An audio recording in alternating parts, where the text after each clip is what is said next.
Hey, what's up, y'all? This is Rodney, and I'm back, and I wanted to go ahead and talk about. Okay, what are we talking about? Love and marriage. No, this is not Huntsville. See? Love and marriage, DC. I put love and marriage, Huntsville. That's why I got confused. We're going to talk about love and marriage, Huntsville. All right. So basically, the episode starts off where it left off. They come to an agreement that they're going to try and, basically hit the restart button and try to, get to know each other. Ashley and Winter. Again, I really didn't feel as though Ashley was out of line. Girl, I didn't feel as though she was aggressive. I think that Winter had an expectation that I think that most of us would probably have. I guess if you're talking about your situation, people will probably expect you to just kind of sit there and listen. And I think that Ashley was coming from was basically like, girl, you sound crazy. Girl, you sound crazy. Girl, you went over to you done married this man, you went to his house. We already know the story. And I think that she took that as Ashley being aggressive. And again, I don't think that Ashley was aggressive or she was out of line. I don't. Anyways, so they, of course, talk about cheating and, tit for tat. Ashley lets me know that her and Quick, they both did their dirt, prior to them getting married. One of the things that I will, girl, die by is, while I do know that women cheat, okay, and I do know that some women cheat first, okay, I do believe that most women, they cheat is like retaliation. He cheated first, and then I'm cheating second. At that point, girl, is it really cheating? Because you broke the agreement. I was over here fine. You went out there and started ripping and running in the streets. I'm playing follow the leader. Follow the leader, sir. You're the leader. You're the leader. So I'm following the leader. Okay. Anyways, but she claims that they haven't cheated since they entered into their marriage. Now, do I believe that? No. I just don't, I don't understand how people just like, you rip and run the streets, and then just because you get married, all of a sudden, girl, it's conversion therapy. Girl. But that's what she said. I kind of got what they was, I did get what they were saying as far as like, like not going and looking for stuff. Like, girl, I'm not going to spend my day like going through somebody's phone. I'm not about to spend my day going through someone's email or DMs, right? It's one thing, especially if I think that you might be doing something. But even then, it's kind of like, girl, that's a job. Girl, I know the stories of when... Look, you can't stop nobody from cheating. And I'm not about to be out here, girl, taking care of these kids, taking care of this house, going through your cell phone, going through your email, going through your DMs, going through your other secrets, going through your other cell phone. Girl, I'm not doing all that, girl. Checking the mileage on the car. I'm not doing all that. As far as I'm concerned, girl, he ain't showing no signs of cheating. I guess he ain't cheating, right?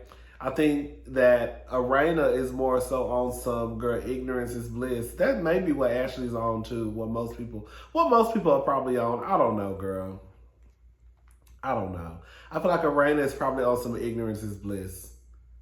Because she doesn't even she doesn't to me really want to accept that man had cheated on her. Like, I guess because she doesn't have any concrete evidence, right? But, it's kind of like I'm not going searching for it. Kind of like, I guess Chris said, ain't nobody dropping no babies off. Ashley had to go see the manager about her husband's schedule. A part of me felt like, girl, why? Because quiet as it's kept.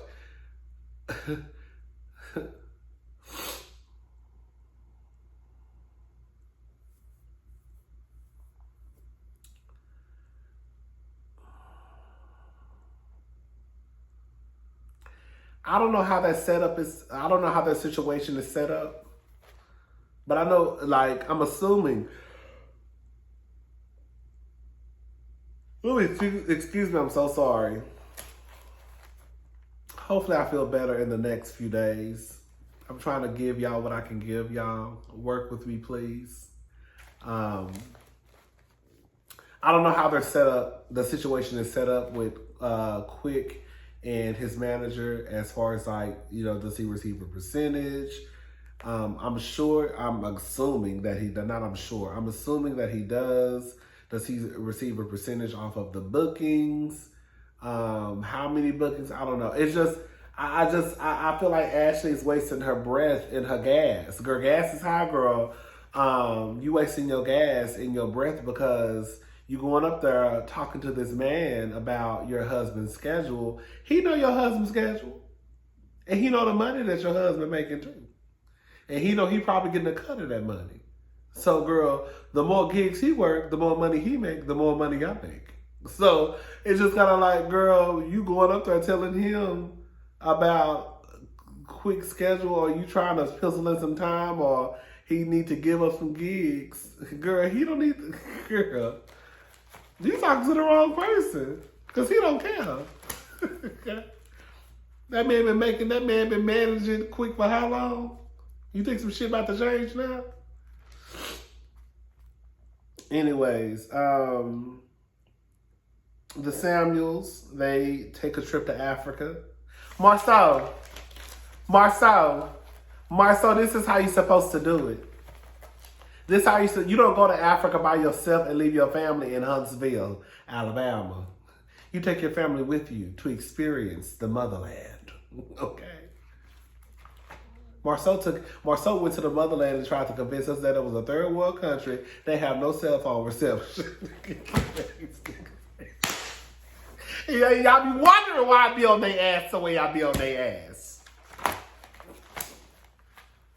Anyways, Jason. So y'all know I'm sensitive and emotional, girl. I kind of got teary-eyed.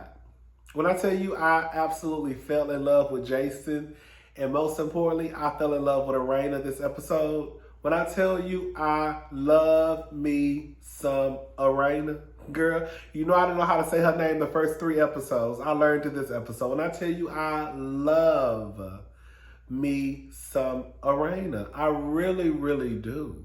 I love her relationship from what I can see. I know it's just only been a few episodes. I love her relationship with Jason. I thought the conversation, how she had a conversation with him, you know, even with his, you know, disability, like she still spoke to him like a young man, right? It wasn't like, I just like how she had a conversation with him, right? So basically he's in the room, even though I felt like they set this up. Girl, the grandmama coming in the room. The grandmama come in the room with her phone and her watch. Jason, set this up for me. I thought it was cute. They try to let us know that Jason, can work. In his confessional, he basically said that basically everybody, he knows that he has a disability. And, you know, he may have to just take a different route to do the things that he wants to do. He doesn't want to be a DJ, but he's pretty much kind of scared to tell his father. And that was pretty much, you know, she talked about this program that he wants to be a part of. I think it's called Doors. They had to submit some more paperwork. I just love Arena's interaction with her son. I really, really do. And just her, like, I was just looking at her this episode, like, she really seems like a cool woman. Like, she really, really does. Like, laid back, Like, I don't know. She just seems, and she Arena low key be dressing her ass off too. Quite as scared. I said, come on, Miss Arena. I will say this much. You know, for me to say this, because you know I be having my eye on these niggas. You know, one thing I do, bitch, I be looking at these niggas with a motherfucking microscope. You're like, bitch, let me look, because I know y'all niggas be up to no good, okay? And I'm here to call out the shit. We only 4 episodes in, so this could change, girl, by the end of the season. So don't get too happy, okay? But I noticed on Love and Hip Hop Huntsville, Love and Marriage Huntsville, we knew by the first couple of episodes, Marceau and Martell and shit. It took us a while to catch on to, the jury's still out on Maurice, but quiet as it's kept. We done already put out for the girl, the niggas over there ain't shit, quiet as it's kept.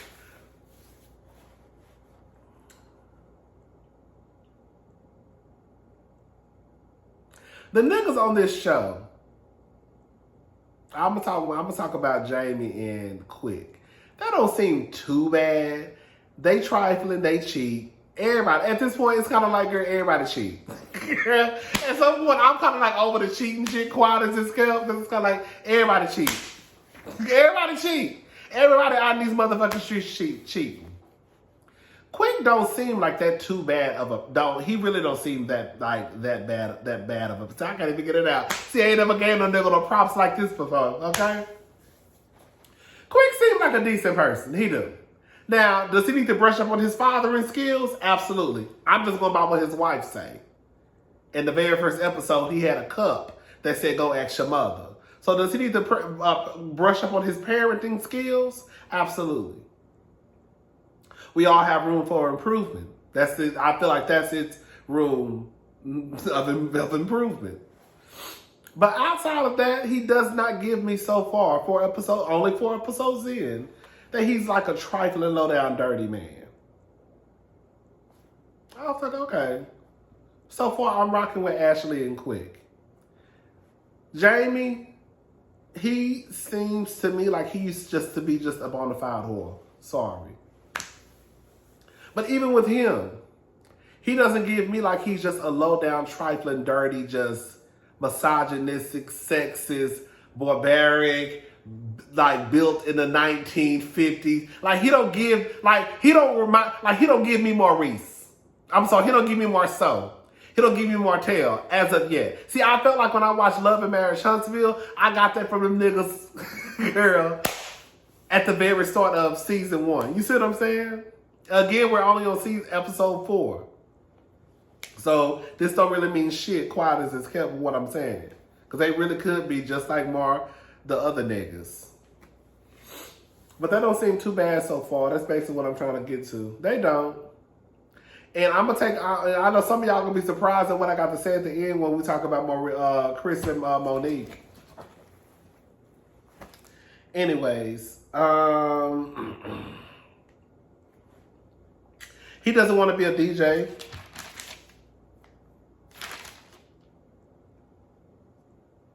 He doesn't want to be a DJ. Girl, when I tell you, Arena can't cook. I love it. Girl, I'm sorry. Arena is a badass bitch. Bitch, let me tell you, Arena is bad. She can't cook. Okay, bitch? When I tell you, baby, Miss Thing was in that kitchen spraying Pam cooking spray on a seafood boil. When I tell you, I was in here hollering. Baby, mama had on her crop top, her jeans. I say, yes, ma'am. I think Arena is the oldest, too. They got some nice looking women on this shore. They got some nice looking women on this show. Girl, they got some nice looking women on this show. I like when they sit down and had a conversation. I love how Arena asked Jason what he had going on. I just love her interaction with us. I really, really do. What he had going on. He finally told his father that he didn't want to be a DJ. You know, you could tell that Jamie felt some type of way. You know, I didn't like, of course, when they tried to, girl, get him to change his mind into being a DJ to try to get some pussy. That's all the conversation what it really sound like to me. In order, if you want to get some girls and get some pussy, be a DJ. That's how to no. He doesn't want to be a DJ. That's not what he wants to work at Apple. That's what he wants to do. And I think that maybe he wants his child to be famous. Jason don't want to be famous. Jason want to work at Apple. And even if you're thinking just like, oh, he want to work at the Apple store, girl, that's not the only part of Apple. Okay, that he may have to start at the Apple store. I don't know, but that's what he wants to do. So just support him on what he wants to do. So now we look up. Now the daughter started talking about how she respects Jason for basically coming to them and saying, I don't want to do that. This is what I want to do. Because she felt as though she was pressured into doing stuff that she didn't want to do with her life. So now it's kind of like, girl, you have to just listen to your kids. That's all it comes down to. Arena and Jamie don't really have a sex life. I mean, girl, quiet as it's kept. I wouldn't want a nigga crawling on top of me either if I thought he was out there throwing dick all around the DMV area. I'm just gonna call a thing a thing. Now, girl, I'm low key going up for the couples on the show. I'm low key going up for some of the couples on the show. But girl, we're gonna call a thing a thing. I don't think Arena's sex drive is low. I just don't think she wants that dirty dick crawling on top of her. Because she thinks, and we know, or we think that we know, that Jamie be out here in these streets. That's all that comes down to. That's all that comes down to. And she don't want to accept that she don't know that he really out here being a hoe. So it's kind of like, girl, do you really want somebody coming up and crawling on top of you after you thinking they out here in the streets, girl, just throwing dick everywhere? No. It ain't got nothing to do with her sex drive being low. It got to do with the nigga who's trying to get some pussy, even if it is a husband. Anyways, oh,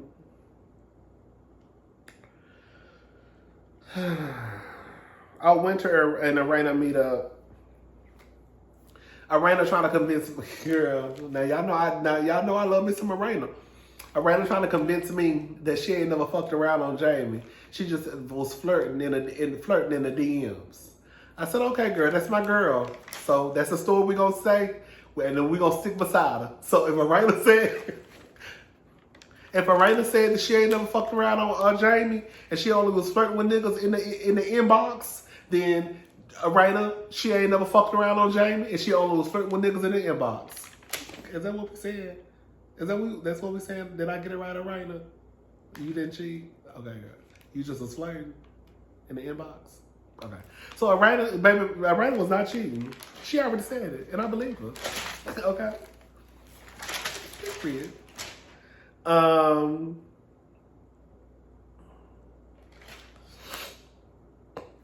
Excuse me, y'all.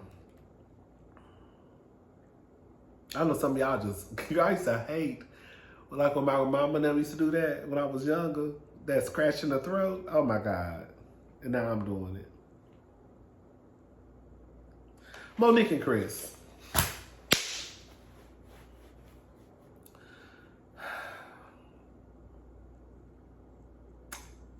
I don't know.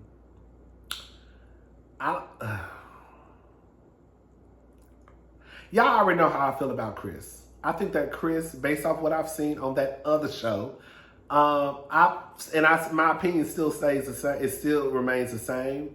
I think that Chris is old school. I think that he has some barbaric ways. I think that he's the type of man that, believes that if he brings home the bacon, it's your job to take care of the kids, raise the kids. I'm gonna come home, bounce them on my lap for a couple of minutes, then I want me a cold beer and a sandwich, some chips, a pickle, and I want to watch the game. And I don't want nobody interrupting me. I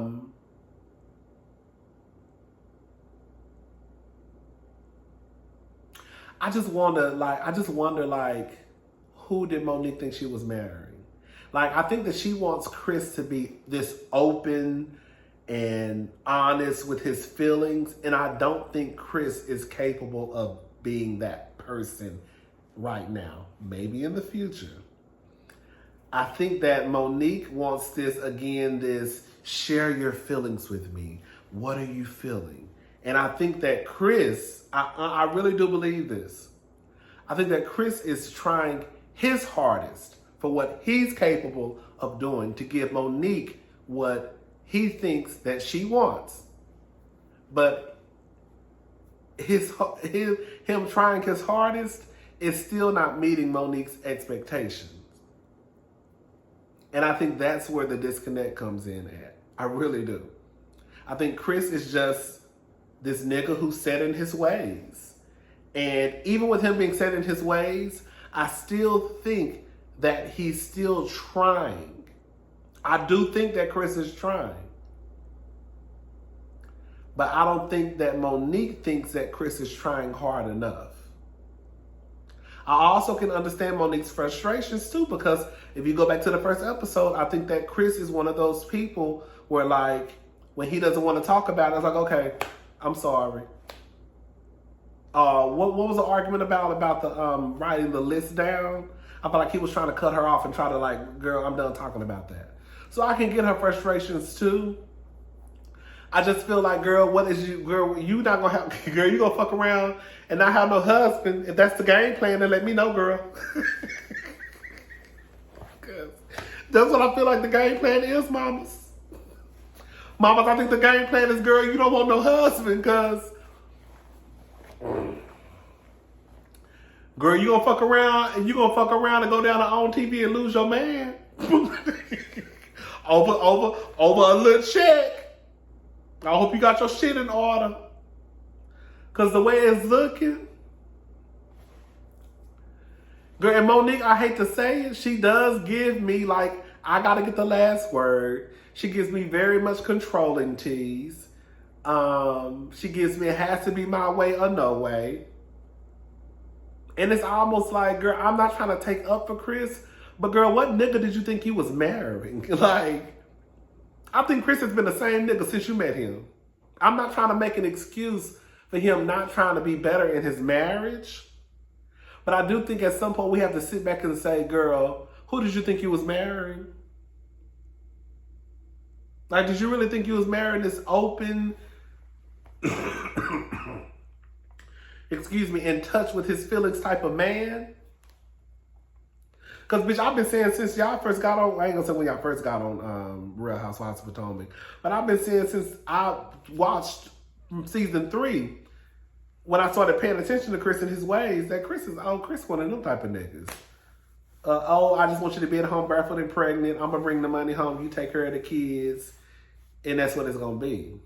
And if I notice that, then how the fuck you ain't notice it? A part of me feels like Monique, like this is her last chance at reality TV stardom.